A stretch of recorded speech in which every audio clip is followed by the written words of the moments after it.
ছয় প্রকার নারীকে আল্লাহ জাহান্নামে দেবে বলে ঘোষণা দিয়েছে। কয় প্রকার? মা বোন যারা এসেছেন খুব ভালো করে শুনবেন, মোবাইল থাকলে সেভ করে নিন। এই ছয় প্রকারের ভেতরে যদি আপনি এক প্রকারেও পড়ে যান, আপনার নামাজ রোজা বোরকা পরা সব মাঠে মারা যাবে, আপনি জাহান্নামে। এক নম্বরে যাদের মাথার চুল খোলা থাকে স্বামী বাদ দিয়ে অন্য কারোর জন্য, এরকম মেয়ে লোকে দেশে এখন আর নেই। যে হোটেলে আসি আল্লাহর ওলিরা সবাই হোটেলে উঠেছে। একজন মেয়ে লোক যদি চুল খুলে রাখে, শুধুমাত্র খুলে রাখতে পারবে তার স্বামীর জন্য, স্বামী বাদে পৃথিবীতে কারো জন্য মেয়ে লোকের চুল খুলে রাখা জায়েজ নেই, এমনকি বাবাকেও চুল খুলে দেখানো জায়েজ নেই। এক কথা বুঝতেছেন? একজন মেয়ে লোকের চুল যত তার স্বামী দেখবে, তার চোখের পাওয়ার বাড়বে, তত সওয়াব বেশি পাবে ওই মেয়েটা। এমনকি আল্লাহর নবী জানিয়েছেন, কোন স্বামী যদি স্ত্রীর মাথায় হাত বুলিয়ে দেয়, যতগুলো চুল পড়বে অতগুলো সওয়াব পাবে। আর অন্য যত মানুষ এই চুল দেখবে, অতগুলো সাপ আল্লাহ বানিয়ে কবরে পাঠাবে। চুল ওরা দেখায় স্বামীকে না, পরপুরুষকে বেশি। এই জন্য যেই মহিলার মাথার চুল খোলা থাকবে স্বামী বাদ দিয়ে অন্য কারো জন্যে, সে জাহান্নামী। দুই নম্বরে স্বামীকে যেই মহিলা সম্মান করে না।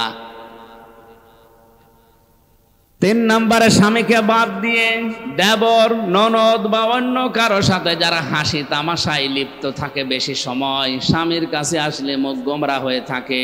আর যদি দেবর পায়, স্বামী গিয়েছে ঘাস কাটতে, বাগে ধরে খাক, আমার দেওরা বেশি থাক। একটা কবিতা এরকম পড়েছিলাম কোথায় যেন, তো স্বামী ঘাস কাটতে গেছে মাঠে, ওরে বাগে ধরে খেয়ে ফেলুক, আমার দেওরা বেশি থাক। স্বামী বাদ দিয়ে অন্যের সাথে যদি কেউ হাসি তামাশা করে, মজাক করে, আর কি আড্ডা করে, এই মহিলা জাহান্নামী। চার নম্বরে যে মহিলা অপবিত্রতা থেকে পবিত্রতার খবর রাখে না, শরীর খারাপ হয়েছে কবে যে পবিত্র হবে ওর খেয়ালই নেই, স্বামীর যে হক আছে ওর মনেও নেই। এই জন্য যখনই শরীর অসুস্থ হবে, সুস্থ হওয়ার পর থেকেই নিজেকে পরিষ্কার পরিচ্ছন্ন করে স্বামীর জন্য উপস্থাপন করা লাগবে। 5 নম্বরে মিথ্যা বলে, গীবত করে, এরপর আবার কসম করে কথায় কথায়। মেয়েদের স্বভাব এটা বেশি, ওরা কিছু হলেই কসম কাটে। কসম যদিও কাটে, আবার ছেলের মাথায় হাত দিয়ে স্বামীর মাথায় হাত দিয়ে কসম কাটে। এমনকি কাবা শরীফের ছবি টাঙানো বলে কাবার কসম। দুনিয়াতে একজনের নামে শুধু কসম কাটা জায়েজ আছে, কে? এই বলেন বলুন। আমরা কসম কাটি বড় যে জিনিস, সে জিনিসের উপরে, এ দুনিয়ায় সব চাইতে বড়। বলেন বলুন। আর আল্লাহ যখন কসম কাটেন, তখন কসম কাটেন ওই জিনিসের সাথে, যেই জিনিসের সাথে আমাদের জীবনের সম্পর্ক আছে। আমাদের জীবনের সম্পর্ক আছে সময়ের সাথে। কিসের সময় আছে? এই জন্য আমির হামজা আছে, সময় নেই হামজার দাম। এখনো যদি আমার সময় শেষ হয়ে যায়, আপনারাও আমাকে নামিয়ে দেবেন। আর আমার জীবনের সময় যদি শেষ হয়ে যায়, আমাকে মানুষ আর হামজা বলবে না, মরহুম হামজা বলবে। এজন্য মানুষের জীবন সংক্রান্ত কথাগুলো বলতে গিয়ে আল্লাহ জানিয়েছেন, ওয়ালা আসরি ইন্নাল ইনসানা লাফি খুসর। সময়ের কসম, জীবনের কসম, হায়াতের কসম, ইতিহাসের কসম। যেহেতু মানুষের এই হায়াত আছে, মানুষ আছে, জীবন আছে, মানুষ আছে, এগুলো না থাকলে মানুষের আর দাম থাকে না। এর সম্পর্ক মানুষের জীবনের সাথে রিলেটেড। এই জন্য আল্লাহ মানুষের জীবন সংক্রান্ত কথা বলতে গিয়ে কসম দিয়েছেন হায়াতের, সময়ের। জোরে বলেন সুবহানাল্লাহ। আমরা যেহেতু কসম দিতে পারি শুধুমাত্র আল্লাহ ছাড়া আর কারো নামে না। মা বোন যারা এসেছেন, কসম যদি কাটতেই হয় আল্লাহ নামে কাটবেন।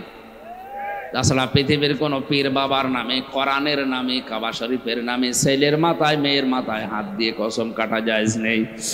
6 নম্বরে যারা অন্যের সুখ দেখে জ্বলে, যারা অন্যের সুখ দেখে জ্বলে এবং কিছু দান করলেও যারা খোঁটা দেয়, এই 6 প্রকার নারীর কথা মুসলিম শরীফে নবীজি জানিয়েছেন।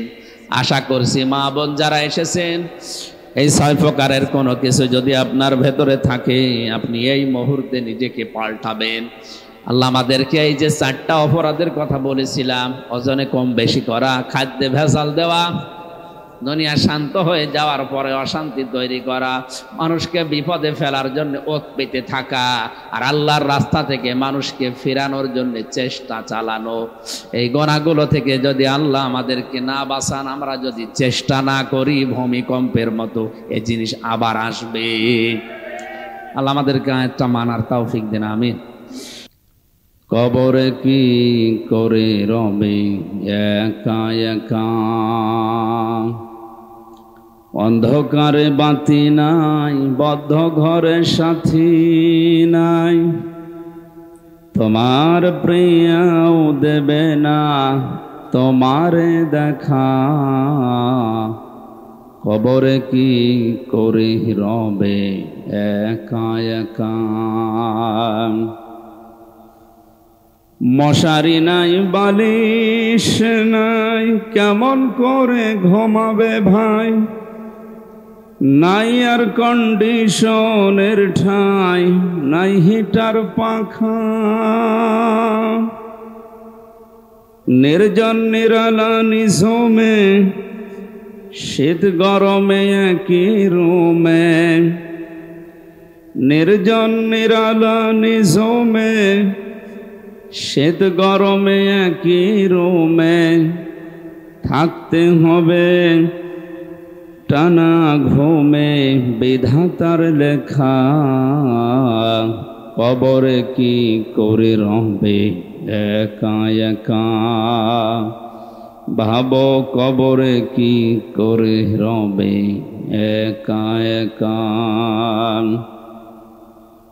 পাকা বাড়ি, দামি গাড়ি, টাকা কড়ি কাড়ি কাড়ি, ছেড়ে দিতে হবে পাড়ি, যাবে না থাকা,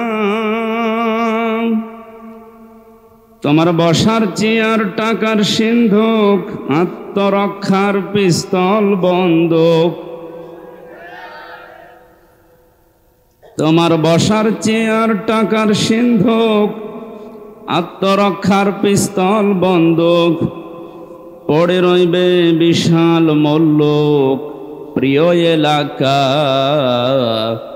কবরে কি করি রবে একা একা, ভাবো কবরে কি করে রবে একা একা।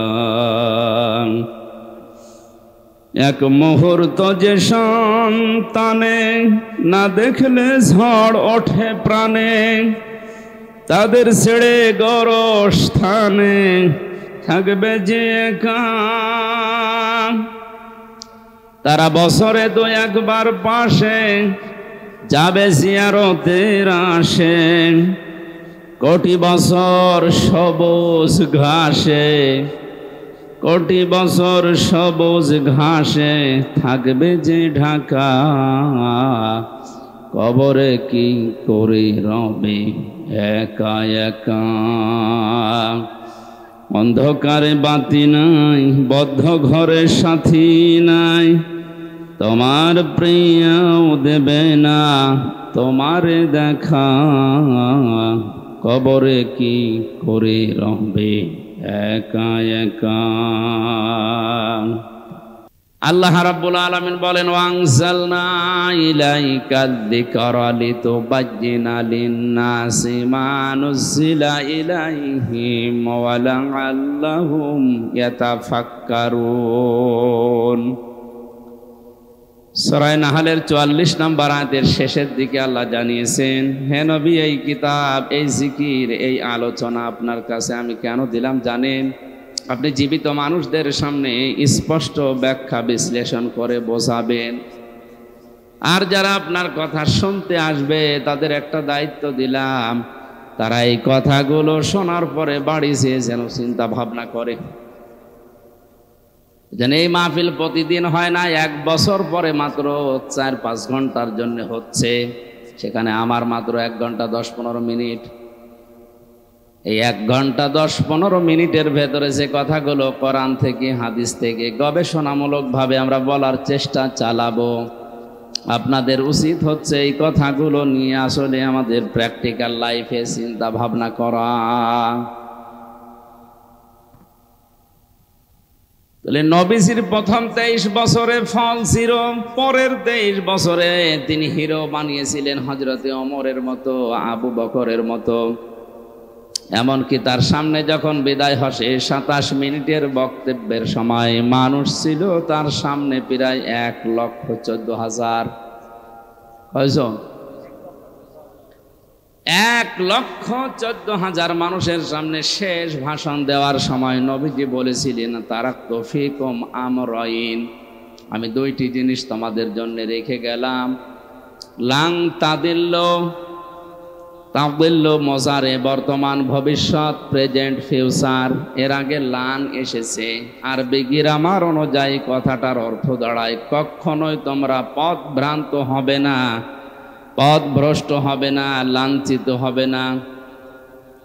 এমনকি এ কথার ভেতরে না খেয়ে থাকবে না, এ কথাও আছে। তাবদিল্লু শব্দের প্রায় 33টা অর্থ আমি পেয়েছি। লাঞ্ছিত হবে না, না খেয়ে থাকবে না, মায়ের খাবে না, অপমান হবে না, দুনিয়ায় মাথা উঁচু করে তোমরা বাঁচতে পারবে। সে যে 2টা জিনিস রাখলাম, লাং তাদিল্লু মান তামাসাকতুম বিহিমা কিতাবাল্লাহ ওয়া সুন্নাতু রাসূলি।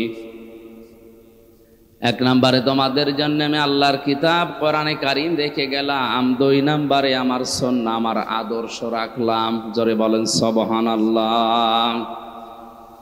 আমার মুসলমান ভাইরা, কথাগুলো খেয়াল করে শোনেন। 1,14,000 মানুষ তার সামনে, বিশ্ব নবীর ডান দিকে হযরতে আবু বকর, বাম দিকে ওমরের মতো মানুষ বসা ছিল। জাবালে রহমত, যেই পাহাড়ের উপরে তিনি দাঁড়িয়ে এই কথাগুলো বলছিলেন, আমি নিজে উঠেছিলাম ওই পাহাড়ে। বিশ্ব নবীর এই পাহাড়ের পাদদেশে 1,14,000 মানুষ দাঁড়িয়ে আছে। নবীজি কিন্তু হযরতে আবু বকরের নাম বলেননি, ওমরের নাম বলেননি। যে এই যে 2 জন আমার পাশে বসে আছে, এরা 2 জন এই জান্নাতি। এরা 2 জন কি? 10 জন মানুষকে জীবিত অবস্থায় যে জান্নাতের গ্যারান্টি দেওয়া হয়েছিল, তার ভেতরে এই 2 জনের নাম আছে না নেই? নবীজিকে বলতে পারতেন না, এই যে আবু বকরকে রাখলাম, এই যে ওমরকে রাখলাম, আমার পরে যদি এদেরকে অনুসরণ করো তোমরা জান্নাত পেয়ে যাবে, বলেছিলেন? বলেন বলেন। আমি জান্নাতের দিকে যাচ্ছি, আসো আমার সাথে তোমাদের জান্নাতে নিয়ে যাব, এই কথা শুধু নবীজি একবার বলেছিলেন বদরের ময়দানে যাবার সময়। তিনি বলেছিলেন, আমি জান্নাতের দিকে যাচ্ছি, যার প্রশস্ততা আকাশ আর জমিনের চাইতেও বিস্তৃত। কে তোমরা জান্নাতে যাব, আসো আজ আমার সাথে। নবীজি বলেন, ওই দিন আমার সাথে যারা যোগ দিয়েছিল, যারা শহীদ হয়েছিল, পরেও যারা মারা গেছে, প্রত্যেকেই জান্নাতি। জোরে বলেন আল্লাহু আকবার। এর ভেতরে স্পেশাল ভাবে যে 10 জন মানুষের নাম আমরা হাদিসে জানি, তার ভেতরে আবু বকর আছে, ওমর আছে। কথা বলেন ঠিক কিনা? এত বড় বড় পাওয়ারফুল নবী, পাওয়ারফুল মানুষ যারা, যাদের জান্নাত দরজা ডাকতে থাকবে, হযরতে আবু বকরের জীবনীতে আছে জান্নাতের প্রতিটা দরজা তাকে পাওয়ার জন্যে আকাঙ্ক্ষা পেশ করবে। আসেন আমার দিকে। হযরতে ওমরের ব্যাপারে আছে আকাশের তারকারাজি, কেউ যদি গণনা করা শুরু করে একদিন শেষ হয়ে যাবে। হযরতে ওমর সে নেকির কাজ দুনিয়ায় করেছিলেন 26 বছর বয়সে মুসলমান হওয়ার পর। যেই কয়দিনই বেঁচে ছিলেন, মাত্র এই কয়েক বছরে তিনি এত বেশি নেকির কাজে আঞ্জাম দিয়েছেন, কিয়ামত পর্যন্ত কেউ যদি ওমরের নেকি গণনা করে শেষ হবে না। মাথায় যাদের মগজ আছে চিন্তা করেন তো,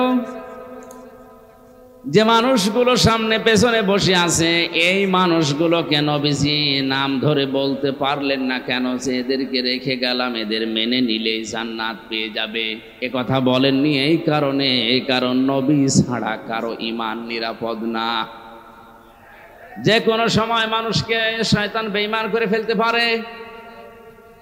নবীজি নবীদেরকেও শয়তান ধোঁকা দিয়েছে, কিন্তু আল্লাহ নিজে স্পেশাল ভাবে তাদেরকে বাঁচিয়েছেন, তাদের কথা আলাদা। বাকি পৃথিবীর কাউকে কারো নিরাপদ না ঈমান। হযরত ওমর নিজেই বলতেন মাঝে মাঝে হুযায়ফা ইবনুল ইয়ামিনকে ডাক দিয়ে, এ হুযায়ফা, তুমি তো নবীজির গোপন কথাগুলো তোমার কাছে সব বলতো, তুমি একটু ইন্তেকালের আগে যে লিস্ট দিয়ে গেছে নবীজি, যে মদিনায় মুনাফিক অমুক অমুক আছে, ওই লিস্টের ভেতরে দেখো তো আমার নামটা আছে কিনা। হযরতে হুযায়ফা ডাক দিয়ে বলে, খলিফাতুল মুসলিমিন, আমিরুল মুমিনিন, কি বলেন আপনি?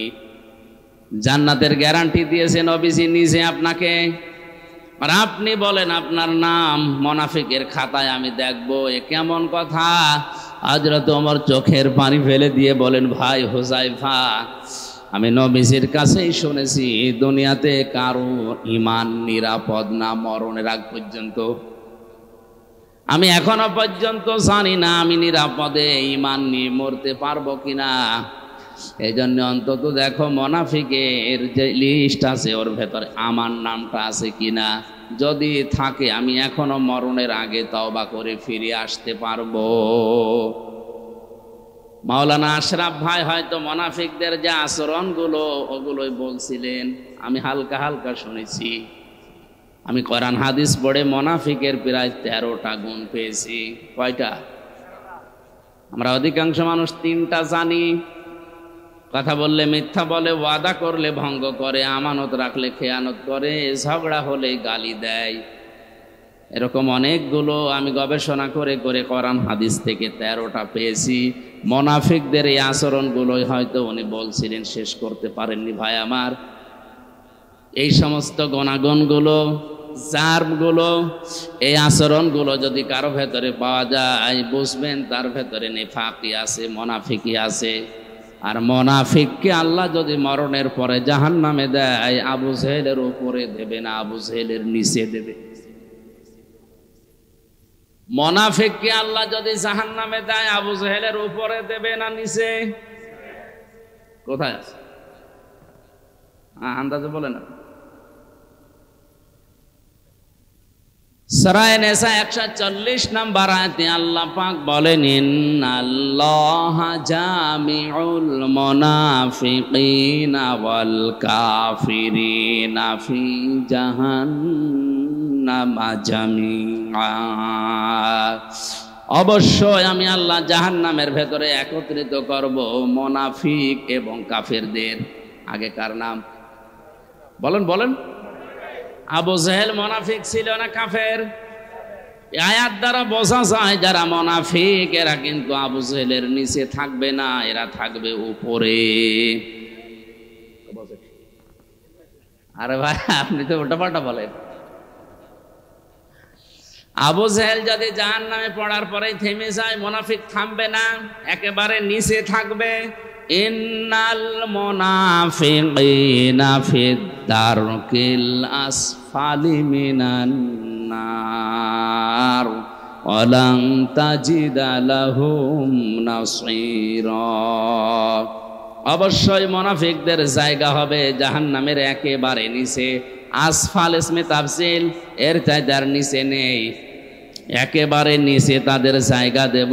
শুধু জায়গা নিচে দেব না, এই মানুষগুলোকে কেউ সাহায্যের কথা বলতেও আসবে না। কাফেরদের যত কথা আমি পেয়েছি, কোন কাফেরকে সাহায্য করা হবে না এমন কথা নেই, যদিও তাদেরকেও সাহায্য করা হবে না, কিন্তু ওয়ালাং তাজিদা লাহুম নাসীরা এরকম কঠিন শব্দ নেই। তাজিদার আগে লান আছে মজারে, মজারের আগে আমি আগেই বললাম লাং তাদিল্লুর উদাহরণ দিতে গিয়ে লান আসলে অর্থ হয় কোশ্চিন কালেও হবে না। আল্লাহ বলেন মুনাফিক যদি জাহান্নামের নিচে যায় ওদেরকে সাহায্যের জন্য কেউ আসবে না, সাহায্য করাও হবে না। ধরে বলেন নাউজুবিল্লাহ। এখন আমার প্রশ্ন হচ্ছে মুনাফিক তৈরি হয় কাদের ভেতরে? মুসলমানদের। বলেন কাদের ভেতরে? কোন ইহুদি, কোন খ্রিস্টান, কোন বৌদ্ধ, কোন হিন্দু, কোন মাজুসি, যত জাতি এখন পৃথিবীতে এখন প্রায় 4,500 জাতি আছে, কোন জাতির ভেতরে মুনাফিক তৈরি হয় না। মুনাফিক শুধুমাত্র তৈরি হয় মুসলমানদের ভেতরে। আমরা যেহেতু মুসলমান হিসাবে দাবি করি, তাহলে মুনাফিকের জার্ম আমাদের ভেতরে থাকার সম্ভাবনা, বলেন না কেন? হযরত ওমর যদি বলেন এখনো যদি আমার নামটা থাকে আমি তাওবা করে ফিরে আসবো, ভালো হয়ে যাবে মরণের আগে, আমাদের ওই চিন্তা ভাবনার দরকার নেই। কেউ যদি বলে আমি ইহুদি দেখব, তাহলে আপনি ইসরায়েলে যান, শুধু ইহুদি পাবেন। তামাম দুনিয়ার নিকৃষ্ট জাতি হিসাবে এখন যারা পরিচিত, জঘন্যতম জাতি হিসাবে যারা দুনিয়ায় পরিগণিত, এখন তারা হচ্ছে ইহুদি। দুনিয়ার যত অপকর্মের মূল হোতা এই ইহুদিরা। কথা বুঝতেছে? খ্রিস্টানকেও যদি দেখতে চায়, আপনি আমেরিকায় যান, শুধু খ্রিস্টান পাবেন। কেউ যদি বলে আমি বৌদ্ধ দেখব, চীনে যান, মায়ানমারে যান, শুধু বৌদ্ধ পাবেন। কোন মানুষ যদি বলে আমি মুশরিক দেখব, পাশের রাষ্ট্রে ভারতে যান, শুধু মুশরিক পাবেন। এখন যদি বলেন জাহান্নামের একেবারে নিচে থাকবে যারা মুনাফিক, আমি দেখব, এই দেশে পাঠানো লাগবে, কারণ দেশে 96% মুসলমান। মুনাফিক এই দেশে থাকার সম্ভাবনা আছে না নেই? মুনাফিকদের 13টা আচরণের ভেতরে 11 নম্বরে আমি পেয়েছি, ওদের সব সহ্য হয়, আল্লাহর কোরআনের কথা সহ্য হয় না। কোরআনে কারীম জানিয়েছে ওয়াইদা কিলা লাহুম তাআলাউ ইলা মা আনজালাল্লাহু ওয়া ইলার রাসূলি রাআইতাল মুনাফিকিনা ইয়াসুদ্দুনা আনকা সুদুদা। সূরা নিসার 61 নম্বর আয়াতে আছে, আল্লাহ পাক বলেন হে নবী, যখন আপনি মানুষদেরকে বলবেন আসো আল্লাহ এবং রাসূলের আদেশের দিকে আসো, রাআইতাল মুনাফিকিনা, আপনি দেখতে পাবেন মুনাফিক যারা ইয়াসুদ্দুনা আনকা সুদুদা, আল্লাহ এবং রাসূলের আইনের কথা, আদর্শের কথা বলা মাত্রই তারা আস্তে করে পেছন দিক থেকে কেটে পড়বে। হয়তো বিভিন্ন নাম দিয়ে তারা কাটবে।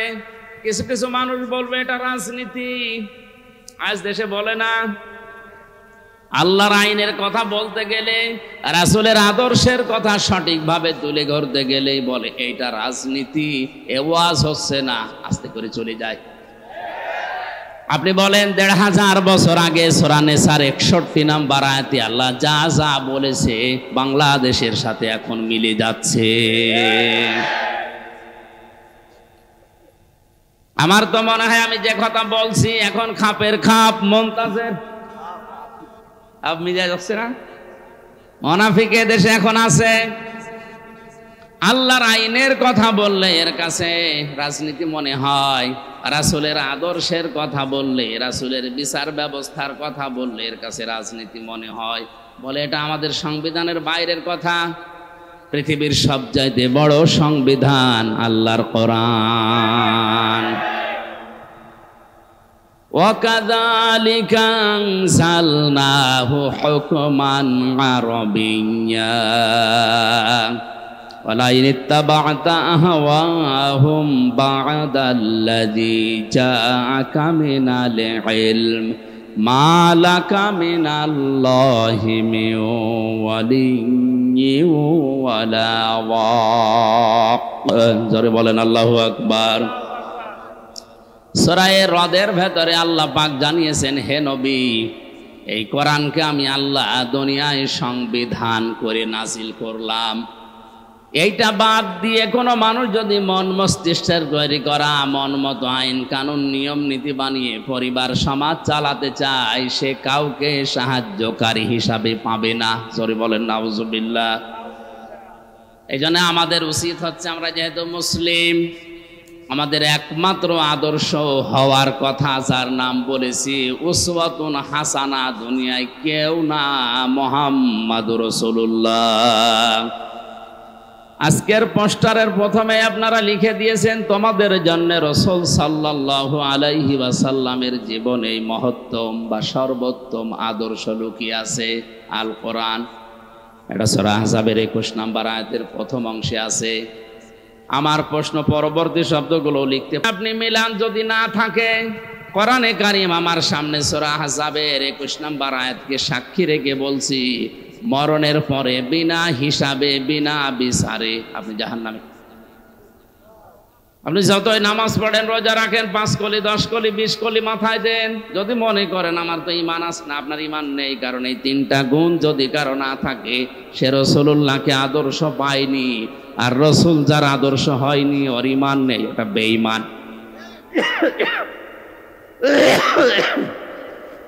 খুব মনোযোগ সহকারে শোনেন। আল্লাহ রাব্বুল আলামিন বলেন, 1 নম্বরে যারা সব কাজ আমি আল্লাহর দিকে ফিরে আসার নিয়তে করে, যে কোনো কাজে হাত দেওয়ার আগেই চিন্তা করে, আল্লাহ এই কাজে আমার আল্লাহ রাজি আছে তো। আজকে যে গাড়িতে আসলাম, ও লোকটাকে আমি এর আগে কোনোদিন দেখেছি বলে মনে হয় না, কিন্তু যে ভালোবাসা আমার প্রতি দেখিয়েছে, এই দুনিয়ার স্বার্থ পাওয়ার জন্য না, এটা আল্লাহর জন্যে। দুনিয়ায় যাকে আপনি ভালোবাসবেন, যাকে এগিয়ে দেবেন, সাহায্য করবেন, লোক দেখানোর জন্য, স্বার্থ পাওয়ার জন্য না। যে মানুষগুলো শুধুমাত্র আল্লাহর জন্য কাউকে ভালোবাসে। 2 নম্বরে ওয়াল ইয়াউমাল আখিরা, কিয়ামতের দিবসে যারা বিশ্বাস করে। সে জন্মের পর থেকে শুনছি কিয়ামত হবে, কিয়ামতের দিন আছে, কিন্তু কিয়ামত যে কি, কিভাবে হবে, কিয়ামতে জবাব দেওয়া লাগবে, এই বিশ্বাস যদি কোনো মানুষের ভেতরে একবার জন্ম হয়ে যায়, ওর জীবন থেমে যাবে। আয়াতের তাফসীর করতে গিয়ে আমি জেলখানার ভেতরে থাকাকালীন ফি জিলালিল কোরআনে পড়েছিলাম। আছেন আপনারা ময়দানে? খলিফাতুল মুসলিমিন হযরত ওমর তার সন্তান আব্দুল্লাহকে ভর্তি করলেন মাদ্রাসায়।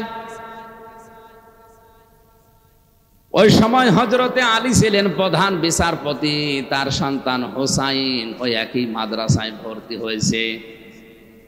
বারবার কলম ফেলে দিচ্ছে, আব্দুল্লাহকে বলে কলম তুলে দাও। তিনি 1 বার 2 বার 3 বার তুলে দিলেন। প্রেসিডেন্টের ছেলে স্বাভাবিকভাবে রাগ হয়ে গেছে, ডাক দিয়ে বলে, হোসাইন ইচ্ছা করে কলম ফেলে দাও, আমারে তুলতে বলো, আমি কি তোমার চাকর খাদেম? হযরতে হোসাইনও রাগ করেই বলে ফেলেছে, আব্দুল্লাহ তুমি শুধু খাদেম না, খাদেমের বাচ্চা খাদেম।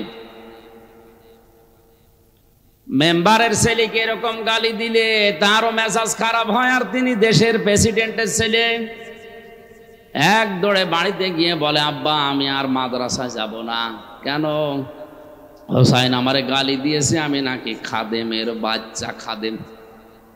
হযরত ওমর বিচক্ষণ মানুষ ছিলেন, ডাক দিয়ে বলে, সন্তান আমি বিচার করব, কিন্তু এখন না, জমার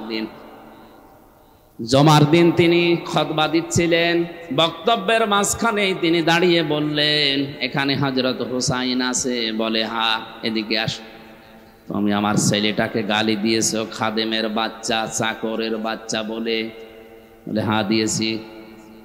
কেন দিলে? হযরতে হোসাইন বলে, ওমর হাতে মুখে হাত দিয়ে বলেন তো, আপনি কি আমার নানার খাদেম ছিলেন না? হযরত ওমরের কথা বন্ধ হয়ে গেছে, চোখ দিয়ে টপ টপ করে পানি পড়ছে। সাহাবীদের বললেন, নবীর সাহাবীরা বিচার হয়ে গেছে। ছোট মানুষ তো আব্দুল্লাহ বসে না, বলে বাবা তুমি তো এখনো বিচার আরম্ভই করনি, হোসাইনকে মারবে না? হযরতে ওমর বলে, বাবা যে বিচার করেছি এটা আমার অনেক কাজে লাগবে। হোসাইন তুমি যেটা বললে এটা কি লিখে দিতে পারবে? হ্যাঁ। খেজুর পাতা আর একটা পৃষ্ঠা, খেজুর পাতার একটা পাতা নিয়ে এসেছে খেজুর গাছের, ওখানে লিখে দিয়েছে ওমর আমার নানার খাদেম ছিল, এটা আমি দেখেছি, সই করে দিলাম ইসি হুসাইন ইবনে আলী। যান। হযরত ওমর কাগজটা হাতে নিয়ে মুখে জমা দিলেন, ছেলেকে ডাক দিয়ে বললেন, বাবা মারা যাওয়ার পরে এই কাগজটা আমার কাফনের ভেতরে দিয়ে দিও। কিয়ামতের ময়দানে যদি আল্লাহ আমাকে প্রশ্ন করে আর জীবনের যদি কিছুই কবুল না হয়, অন্তত এই কাগজটা তুলে দেখাতে পারবো, মাবুদ তোমার নবীর নাতি লিখে দিয়েছে আমি নবীর খাদেম ছিলাম।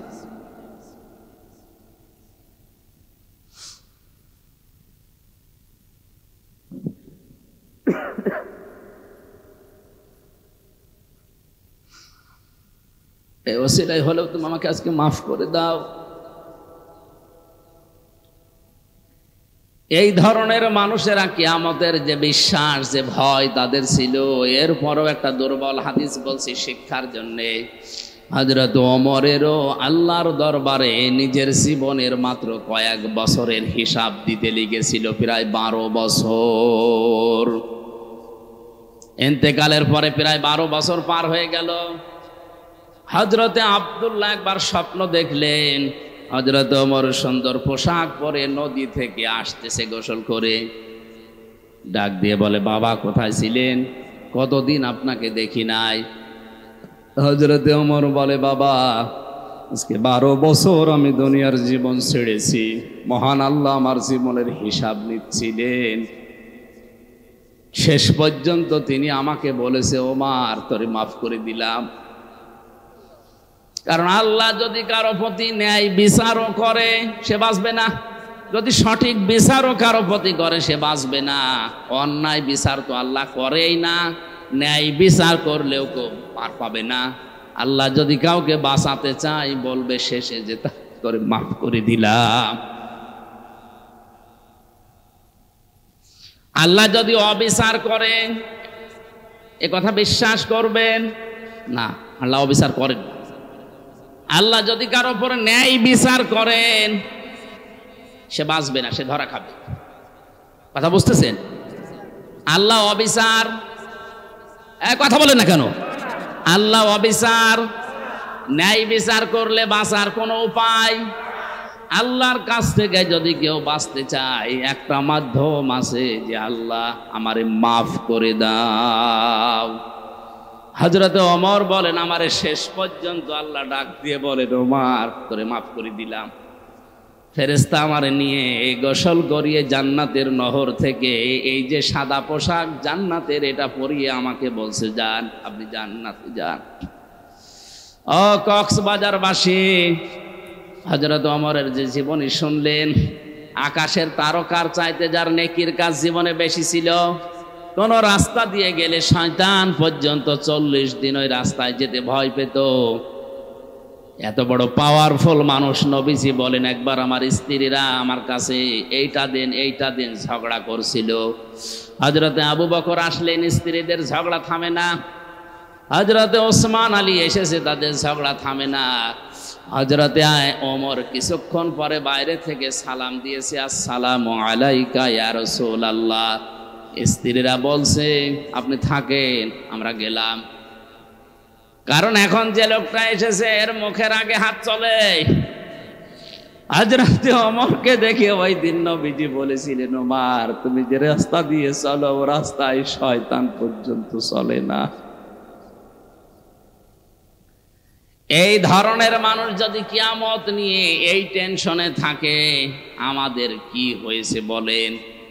নবীজিকে আদর্শ পাওয়ার জন্য কিয়ামতে জবাবদিহি করা লাগবে, এই টেন্ডেন্সি, এই বিশ্বাস আমাদের জন্ম দেওয়া লাগবে। এটা নেই এই জন্য আজ দুর্নীতি হয়, এইটা নেই এই জন্য আজ বেগম পাড়া তৈরি হয়, এইটা নেই এই জন্য আজ আমাদের অধিকারগুলো আমরা আদায় করতে পারি না। এটা যদি কোনো মানুষ 100 ভাগ বিশ্বাস করে যে আমার জবাব দেওয়া কিন্তু লাগবে, 2 দিন আগে 2 দিন পরে ওর জীবন এমনিতেই পাল্টিয়ে যাবে। মক্কার ওই মানুষগুলো তাদেরকে জোতা মেরে লাঠি মেরে মানুষকে হেদায়েত করেনি। নবীজি এই কিয়ামতে জবাব দেওয়া লাগবে এই কথাগুলো যখন তুলে ধরেছেন, ওই মানুষ যাদের বিবেক ছিল, বুদ্ধি ছিল, যাদের কপালে হেদায়েত ছিল, তারা এমনিতেই এই কথাগুলোর উপর ঈমান এনে পাল্টিয়ে গেছে। আমি রাসূলুল্লাহকে আদর্শ পাওয়ার জন্য 3 নম্বরে বলেছিলাম ওয়া যাকারাল্লাহা কাসীরা, যাদের জীবনে সব চাইতে বেশি জিকির থাকবে, আলোচনা থাকবে আল্লাহর। আল্লাহ কাসীর দিয়েছেন, কলিলানে দেননি, আবার কাসীরুন দেননি, কাসীর আছে। সব চাইতে বেশি তাদের মুখে, তাদের পরিবারে, সমাজে, রাষ্ট্রে, তাদের সব জায়গায় নাম থাকবে, আলোচনা থাকবে কার? কালিমাতুল্লাহি হিয়াল উলিয়া, আল্লাহর কালিমা তাদের উপরে থাকবে। আমার মনে হয় সংসদ ভবন থেকে শুরু করে আমাদের এই ইউনিয়ন পরিষদের অফিস পর্যন্ত সব জায়গায় আল্লাহু আকবার বড় করে লিখে রাখা দরকার, যেন দেখলে আল্লাহর নাম মনে হয়। কিন্তু এগুলো না দিয়ে এমন এমন জিনিস আমরা টাঙিয়ে রাখি, আল্লাহর নাম তো দূরের কথা, কার নাম মনে হয় আল্লাহ জানে।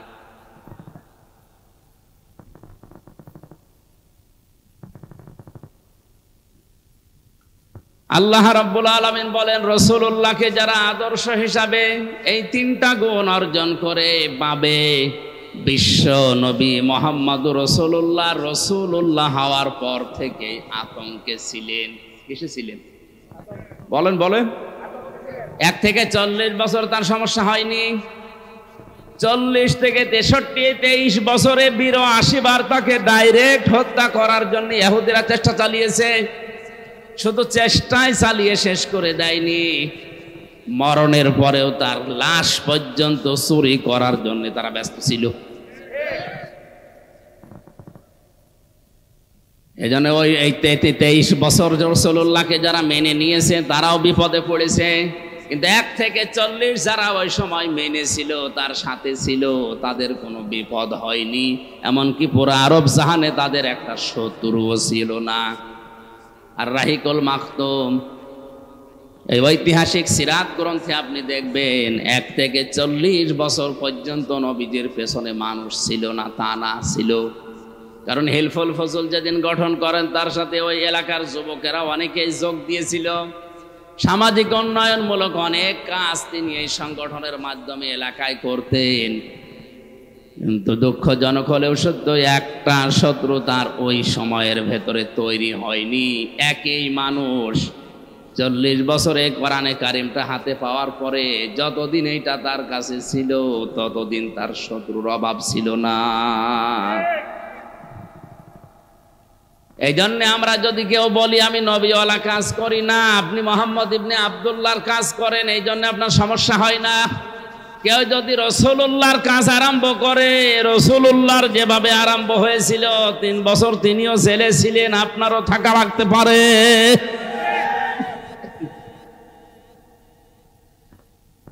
আমাদের উচিত হবে যে আয়াতটা আপনারা লিখে দিয়েছেন, এটা আমাদের বাস্তব জীবনে যদি আমরা সেট করতে চাই, ওই 3টা শর্ত আমাদের মানা লাগবে।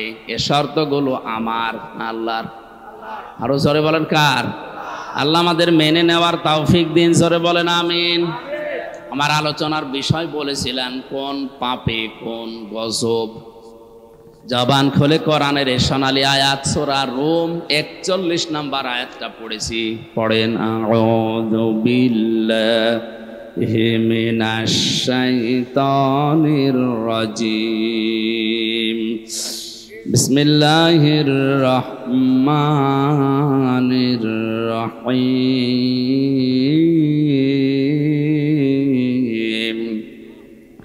ظهر الفساد في البر والبحر بما كسبت أيدي الناس ليذيقهم بعض الذي عملوا لعلهم ইয়ারজিউন।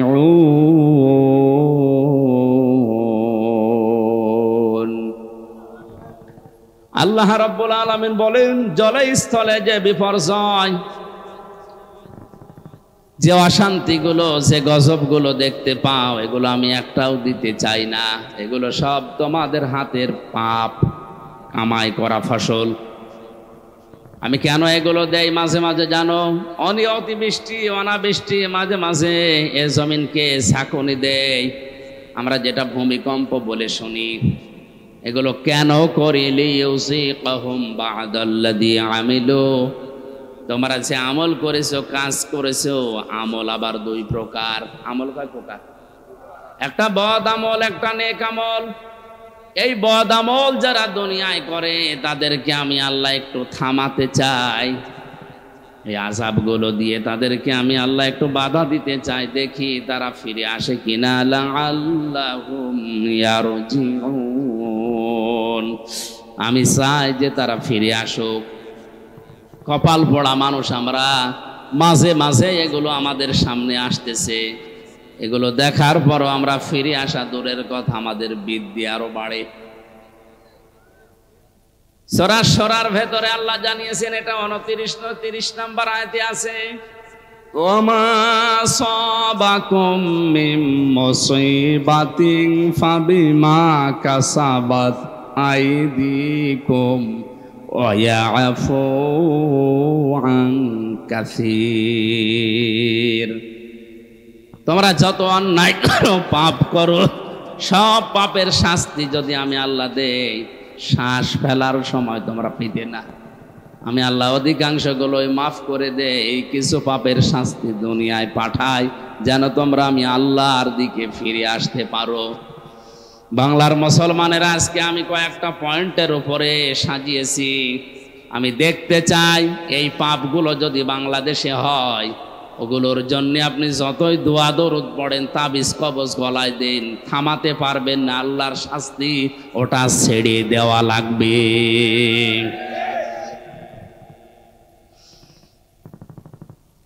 কোরআনে কারিমে সূরা আনকাবুত আয়াত নাম্বার 40-41, ফাকুল্লান আখাযনা বিযামবিহি ফামিনহুম মান আরসালনা আলাইহি হাসিবা ওয়া মিনহুম মান আখাযাতুহুস সাইহাতু ওয়া মিনহুম মান খাসাফনা বিহিল আরদা ওয়া মিনহুম মান আগারাকনা ওমা কানাল্লাহু লিয়াযলিমাহুম ওয়ালাকিন কানু আনফুসাহুম ইয়াযলিমুন। সুবহানাল্লাহ ওয়ালহামদুলিল্লাহ লা ইলাহা ইল্লাল্লাহ। সুবহানাল্লাহ ওয়ালহামদুলিল্লাহ।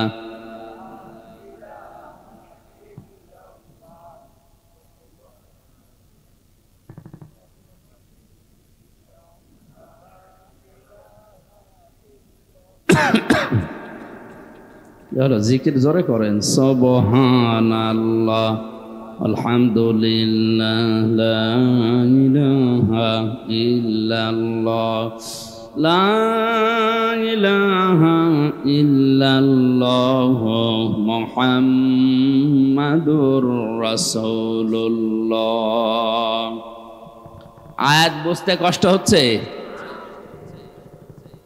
আল্লাহ রাব্বুল আলামিন বলেন, যুগে যুগে বহু মানুষকে আমি তাদের পাপের জন্য পাকড়াও করেছিলাম। কাউকে আমি ঝঞ্ঝা নামক বৃষ্টি দিয়ে, পাথরের বৃষ্টি দিয়ে, কাউকে ডুবিয়ে, কাউকে পানি দিয়ে, জলোচ্ছ্বাস দিয়ে দুনিয়া থেকে আমি তাদেরকে বিদায় করে দিয়েছি। কাউকে জমিনের ভেতরে গেড়ে দিয়েছি। আমি কারো ওপরে আল্লাহ জুলুম করি না, মানুষ নিজেরাই নিজেদের ওপরে জুলুম করে। কথা বলেন ঠিক কিনা? আমি প্রথম বলেছিলাম আল্লাহর বিচার ব্যবস্থা 3 প্রকার। 1 নম্বরে আল্লাহ জুলুম। কথা বলে না কেন? 2 নম্বরে আল্লাহ ন্যায় বিচার করলে কেউ বাঁচবে। 3 নম্বরে কেউ বাঁচতে চাইলে আল্লাহর রহমত। এজন্য আল্লাহ অবিচার করেন না। 2 নম্বরে আমার আল্লাহ ন্যায় বিচার করলে কেউ বাঁচতে পারবে না। 3 নম্বরে কেউ বাঁচতে চাইলে আল্লাহর ক্ষমা পাওয়া লাগবে। যে সমস্ত পাপের জন্য আল্লাহ তাদেরকে ধরেছিলেন, দেখি ওই পাপগুলো এখন বাংলাদেশে আছে কিনা।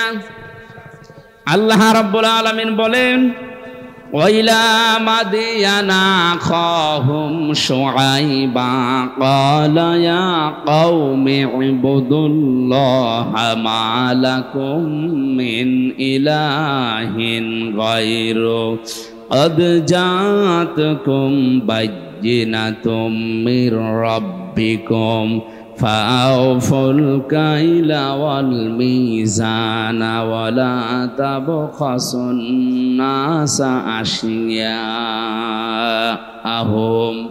ওয়ালা তুফসিদু ফিল আরদি বা'দা ইসলাহিহা যালিকুম খায়রুল লাকুম ইন কুনতুম মুমিনিন। আল্লাহু আকবার। আমি শুআইবকে পাঠিয়েছিলাম মাদিয়ান শহরে তার ভাইদের কাছে। এ কোরআনে অনেকগুলো নবীর দাওয়াতি সিস্টেম দেওয়া আছে, তারা দাওয়াত দিত এই কায়দায়, এই পদ্ধতিতে। এখানে শুআইব আলাইহিস সালামের নাম দিয়ে আল্লাহ কিছু শিক্ষা দিতে চেয়েছেন। একটু ভালো করে শুনুন। হযরতে শুআইব আলাইহিস সালামকে মাদায়েন শহরে তার ভাইদের কাছে আল্লাহ পাঠিয়ে বললেন, তুমি দাওয়াত দাও, হে আমার জাতির লোকেরা, আল্লাহ বাদে কোনো মাবুদ নেই, ইলাহ নেই, ইবাদত পাওয়ার যোগ্যতা কারো নেই। আমরা যারা সত্যি নবীদের উত্তরসূরি দাবি করছি, আল্লাহর কসম আমরাও কিন্তু এই কথাই আপনার কাছে বলছি। আল্লাহ ছাড়া ইবাদত পাওয়ার যোগ্যতা কারো। এই জন্য সহজভাবে বলি, লা ইলাহা ইল্লাল্লাহ, আল্লাহ বাদে ইবাদত পাওয়ার যোগ্যতা, উপাস্য হওয়ার যোগ্যতা দুনিয়ায় আর কারণে। এ কথা বললেই হিন্দুরা রাগ করে, কারণ ওদের দেবতা একটা দুইটা না, কয়টা? 33 কোটি। ওদের দেবতা 33 কোটি। এই জন্য ওদের রাগ হবে। আল্লাহ ছাড়া ইবাদত পাওয়ার, উপাসনা পাওয়ার যোগ্যতার কারণে এ কথা বললে ইহুদির মন আপনি পাবেন না, খ্রিস্টানের মন আপনি পাবেন না।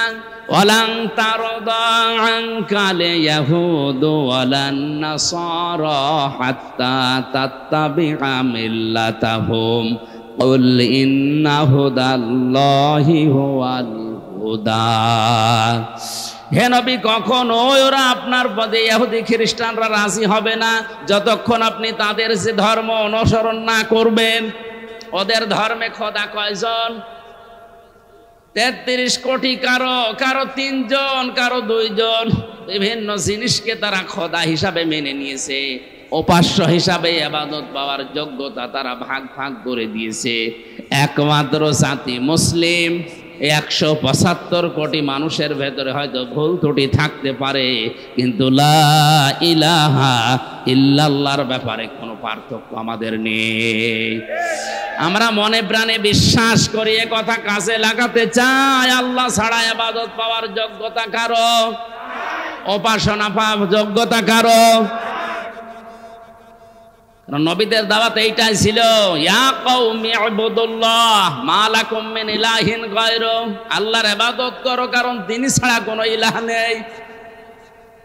এরপরেই হযরতে শুআইব আলাইহিস সালাম তার জাতির লোকের কাছে যেই মেসেজটা দিয়েছেন, নবীদের দাওয়াতি পদ্ধতি আপনাকে আমি বলছি।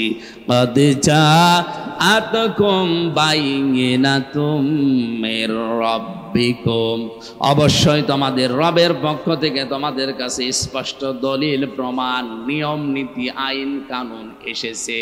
সে আইনের ভেতরে 2টা কথা এখানে আল্লাহ পাক দিয়েছেন, ফাউফুল কাইলা ওয়াল মিজানা ওয়ালা তাবখাসুন নাসা আশিয়াআহুম। 1 নম্বরে তোমরা ওজনে কম বেশি করবে না। কিসে? সবাই বলেন। এই ওজন বলতে শুধু দাড়ি পাল্লার ওজন। এখন তো অনেকে দাড়ি পাল্লায় তুলে দেওয়ার চিন্তায় আছে। হাইকোর্টের সামনে বিশাল একটা দাড়ি পাল্লা টাঙানো আছে, দুই দিকের মাপই সমান। এটা দ্বারা দেশের জনগণকে বোঝানো হচ্ছে যে ন্যায় বিচার ছাড়া এখানে কিছু চলে না। দাড়ি পাল্লা মানে কি? মানদণ্ড। দাড়ি পাল্লা মানে ন্যায় বিচারের মানদণ্ড। ওইটা যে এদিকেও যেমন এইদিকেও যেমন, কোন দিকে একেবারে কম বেশি নেই, সমান সমান। আচ্ছা, তো বিচার ব্যবস্থার দিকে তাকালে আজ যেটা দেখতে পাচ্ছি আমরা, ন্যায় বিচারের তুলনায় অবিচারই বেশি হচ্ছে। ন্যায় বিচারের তুলনায় অবিচার যদি না হবে, কোন কারণে আমি 3টা বছর জেল খাটলাম, আপনি জবাব দিন।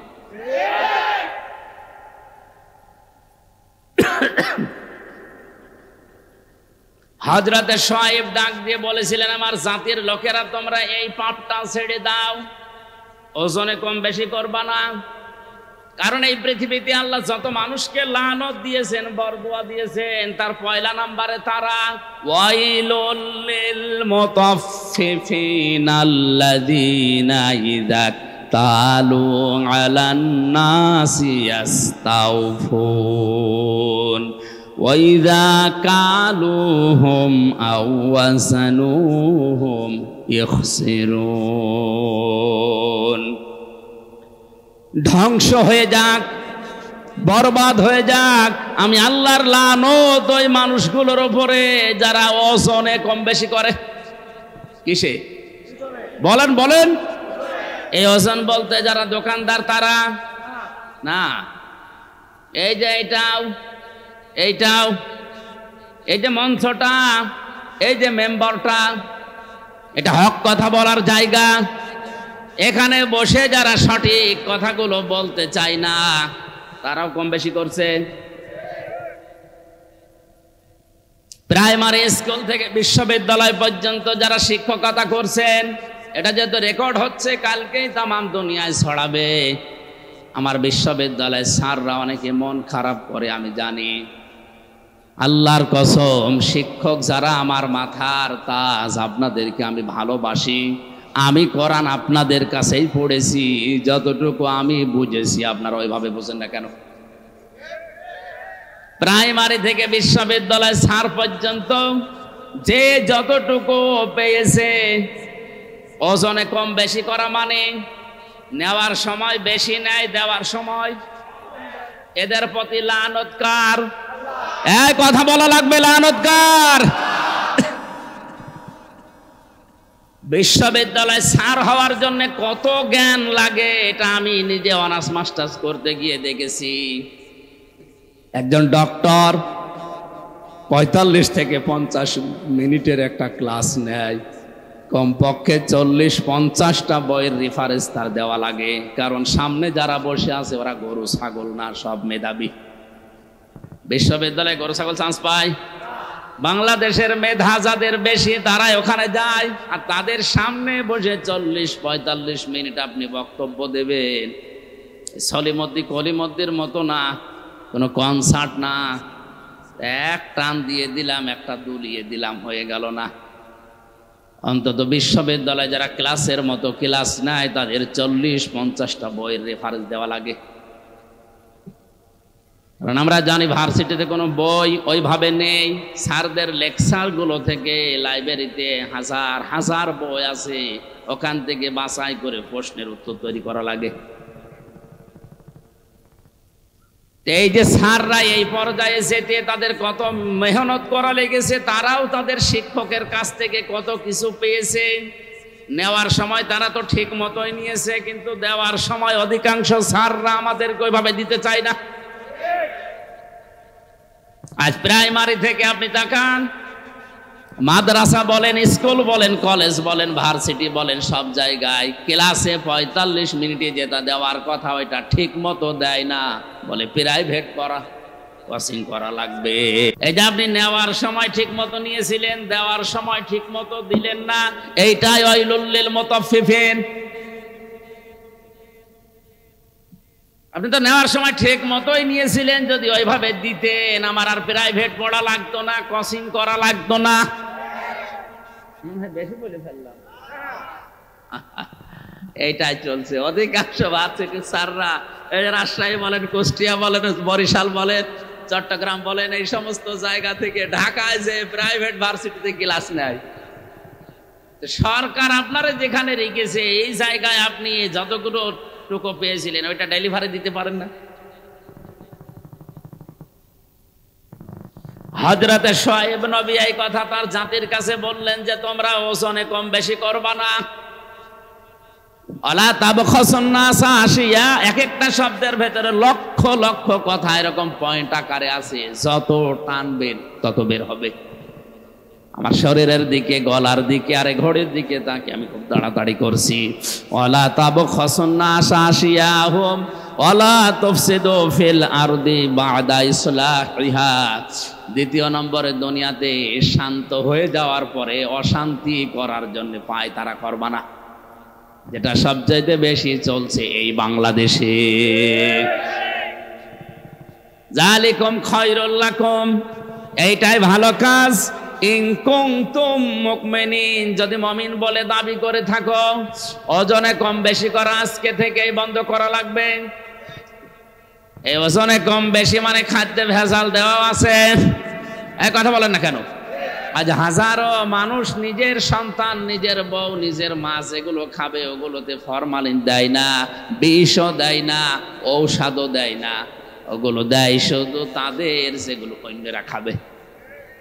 যারা ফরমালিন দিচ্ছেন, বিষ দিচ্ছেন, ঔষধ দিচ্ছেন, এগুলোর কারণে যে ফলগুলো তরতাজা দেখতে মনে হয়, ধোঁকা খেয়ে আমাদের মতো মানুষ আমরা কিনে নিয়ে আসি, আমাদের কিডনি নষ্ট হয়ে যায়। এক কথা বলেন।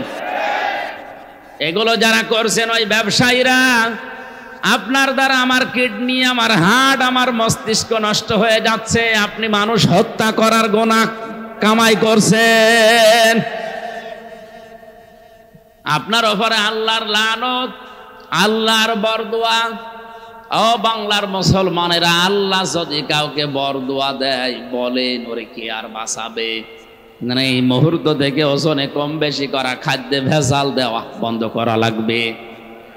দুনিয়া বেশ শান্ত হয়ে যাওয়ার পরে অশান্তি তৈরি করার জন্য পায় তারা করবেন না, যদি মুমিন বলে দাবি করেন। এরপরে আরো দুইটা কথা তিনি বলেছিলেন, নাকি শেষ করে দেব?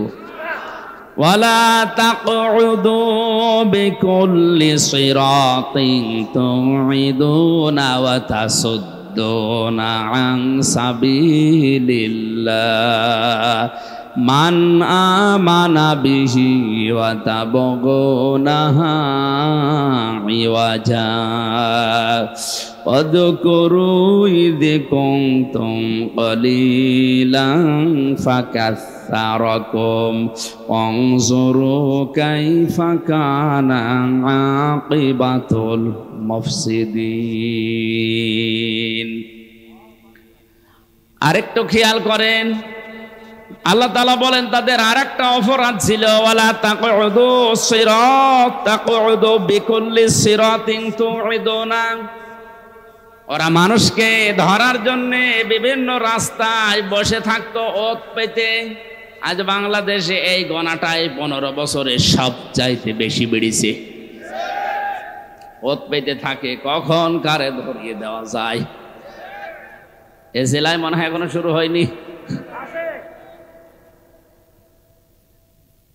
হয়তো একটু পাড়াপতি হিসাবে রাগারাগি হয়েছে, ঝগড়া হয়েছে, রাজনৈতিক একটা সিল লাগিয়ে তারা গোপনে ধরিয়ে দেওয়ার জন্যে থানায় উনি আগে 10,000 টাকা দিয়ে এসেছে যে অমুককে ধরে নিয়ে আসো। উনি ধরে নিয়ে যায়, নিজে আবার ছাড়ায়, মাঝখান থেকে লোকটার প্রায় 50,000 টাকা আল্লাহর ওলি খেয়ে ফেলেছে। আমি এটা একটু বেশি বলে ফেললাম।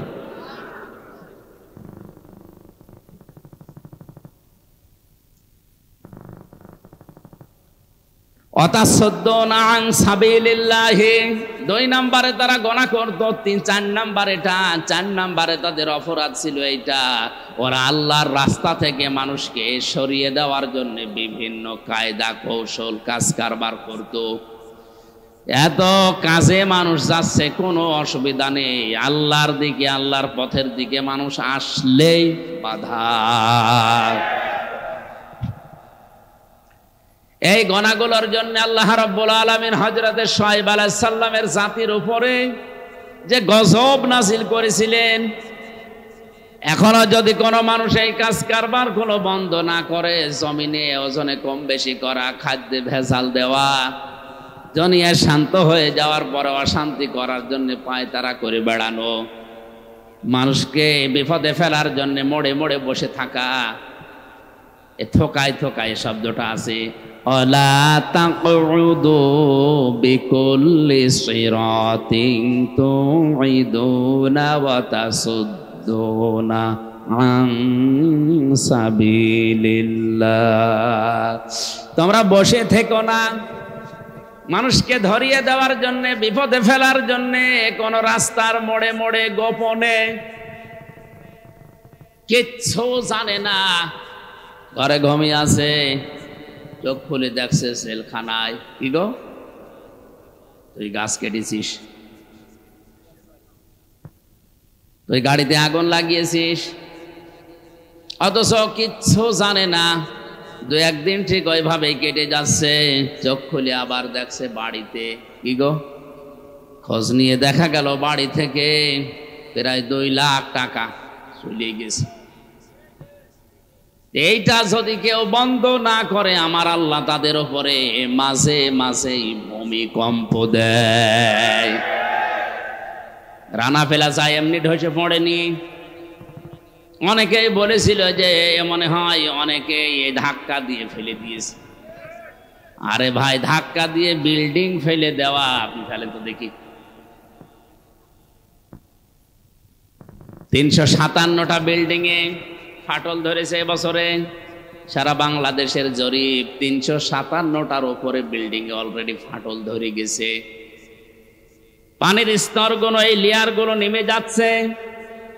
قل أرأيتم إن أصبح ماؤكم غورا فمن يأتيكم بماء معين।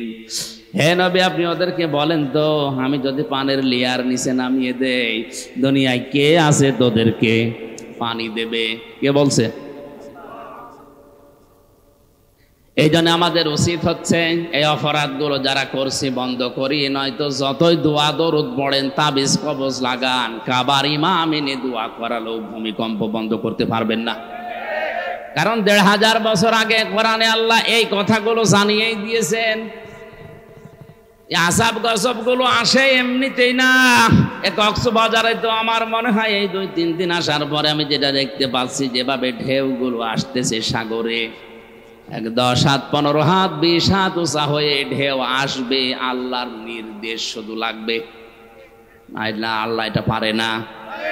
আল্লাহ যদি একবার বলে 40 হাত উঁচা হয়ে ঢেউটায়, তাহলে এ জেলা না, এ দেশ পুরা পানির নিচে চলে যাবে।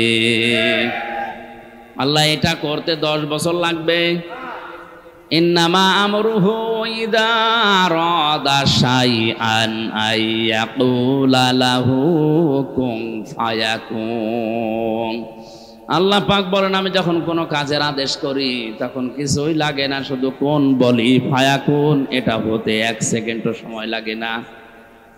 এজন্য আমাদের উচিত আমাদের পাপের কাজগুলো ছেড়ে দেওয়া, থেমে যাওয়া। আমি মুসলিম শরীফ থেকে একটা হাদিস আসার সময় পড়ছিলাম, 6 প্রকার নারীকে আল্লাহ জাহান্নামে দেবে বলে ঘোষণা দিয়েছে। কয় প্রকার? মা বোন যারা এসেছেন খুব ভালো করে শুনবেন, মোবাইল থাকলে সেভ করে নিন। এই 6 প্রকারের ভেতরে যদি আপনি 1 প্রকারেও পড়ে যান, আপনার নামাজ, রোজা, বোরকা পরা সব মাঠে মারা যাবে, আপনি জাহান্নামে। 1 নম্বরে যাদের মাথার চুল খোলা থাকে স্বামী বাদ দিয়ে অন্য কারো জন্যে, এরকম মেয়ে লোকে দেশে এখন আর নেই। যে হোটেলে আসি আল্লাহর ওলিরা সবাই হোটেলে উঠেছে। একজন মেয়ে লোক যদি চুল খুলে রাখে, শুধুমাত্র খুলে রাখতে পারবে তার স্বামীর জন্যে, স্বামী বাদে পৃথিবীতে কারো জন্য মেয়ে লোকের চুল খুলে রাখা জায়েজ নেই। এমনকি বাবাকেও চুল খুলে দেখানো জায়েজ নেই। এক কথা বুঝতেছেন? একজন মেয়ে লোকের চুল যত তার স্বামী দেখবে, তার চোখের পাওয়ার বাড়বে, তত সওয়াব বেশি পাবে ওই মেয়েটা। এমনকি আল্লাহর নবী জানিয়েছেন, কোন স্বামী যদি স্ত্রীর মাথায় হাত বুলিয়ে দেয়, যতগুলো চুল পড়বে অতগুলো সওয়াব পাবে। আর অন্য যত মানুষ এই চুল দেখবে, অতগুলো সাপ আল্লাহ বানিয়ে কবরে পাঠাবে। চুল ওরা দেখায় স্বামীকে না, পরপুরুষকে বেশি।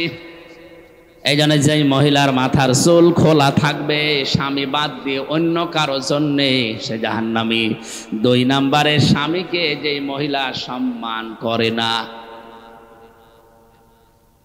3 নম্বরে স্বামীকে বাদ দিয়ে দেবর, ননদ বা অন্য কারো সাথে যারা হাসি তামাশায় লিপ্ত থাকে বেশি সময়, স্বামীর কাছে আসলে মুখ গোমরা হয়ে থাকে। আর যদি দেবর পায়, বলে স্বামী গিয়েছে ঘাস কাটতে, বাগে ধরে খাক, আমার দেওরা বেশি থাক। একটা কবিতা এরকম পড়েছিলাম কোথায় যেন, তো স্বামী ঘাস কাটতে গেছে মাঠে, ওরে বাগে ধরে খেয়ে ফেলুক, আমার দেওরা বেশি থাক। স্বামী বাদ দিয়ে অন্যের সাথে যদি কেউ হাসি তামাশা করে, মজাক করে, ইয়ারকি আড্ডা করে, এই মহিলা জাহান্নামী। 4 নম্বরে যেই মহিলা অপবিত্রতা থেকে পবিত্রতার খবর রাখে না, শরীর খারাপ হয়েছে, কবে যে পবিত্র হবে ওর খেয়ালই নেই, স্বামীর যে হক আছে ওর মনেও নেই। এই জন্য যখনই শরীর অসুস্থ হবে, সুস্থ হওয়ার পর থেকে নিজেকে পরিষ্কার পরিচ্ছন্ন করে স্বামীর জন্য উপস্থাপন করা লাগবে। 5 নম্বরে মিথ্যা বলে, গীবত করে, এরপর আবার কসম করে কথায় কথায়। মেয়েদের স্বভাব এটা বেশি, ওরা কিছু হলেই কসম কাটে। কসম যদিও কাটে, আবার ছেলের মাথায় হাত দিয়ে, স্বামীর মাথায় হাত দিয়ে কসম কাটে। এমনকি কাবা শরীফের ছবি টাঙানো, বলে কাবার কসম। দুনিয়াতে একজনের নামে শুধু কসম কাটা জায়েজ আছে, কে? এই বলেন বলুন। আমরা কসম কাটি বড় যে জিনিস, সে জিনিসের উপরে, এ দুনিয়ায় সব চাইতে বড়। বলেন বলুন। আর আল্লাহ যখন কসম কাটেন, তখন কসম কাটেন ওই জিনিসের সাথে, যেই জিনিসের সাথে আমাদের জীবনের সম্পর্ক আছে। আমাদের জীবনের সম্পর্ক আছে সময়ের সাথে। কিসের সময় আছে? এই জন্য আমির হামজা আছে, সময় নেই হামজার দাম। এখন যদি আমার সময় শেষ হয়ে যায়, আপনারাও আমাকে নামিয়ে দেবেন। আর আমার জীবনের সময় যদি শেষ হয়ে যায়, আমাকে মানুষ আর হামজা বলবে না, মরহুম হামজা বলবে। এই জন্য মানুষের জীবন সংক্রান্ত কথাগুলো বলতে গিয়ে আল্লাহ জানিয়েছেন, ওয়ালা আসরি ইন্নাল ইনসানা লাফি খুসর। সময়ের কসম, জীবনের কসম, হায়াতের কসম, ইতিহাসের কসম। যেহেতু মানুষের এই হায়াত আছে, মানুষ আছে, জীবন আছে, মানুষ আছে, এগুলো না থাকলে মানুষের আর দাম থাকে না। এর সম্পর্ক মানুষের জীবনের সাথে রিলেটেড। এই জন্য আল্লাহ মানুষের জীবন সংক্রান্ত কথা বলতে গিয়ে কসম দিয়েছেন হায়াতের, সময়ের। জোরে বলেন সুবহানাল্লাহ। আমরা যেহেতু কসম দিতে পারি শুধুমাত্র আল্লাহ ছাড়া আর কারো নামে না। মা বোন যারা এসেছেন, কসম যদি কাটতেই হয় আল্লাহ নামে কাটবেন। তাছাড়া পৃথিবীর কোন পীর বাবার নামে, কোরআনের নামে, কাবা শরীফের নামে ছেলের মাথায় মেয়ের মাথায় হাত দিয়ে কসম কাটা জায়েজ নেই। 6 নম্বরে যারা অন্যের সুখ দেখে জ্বলে,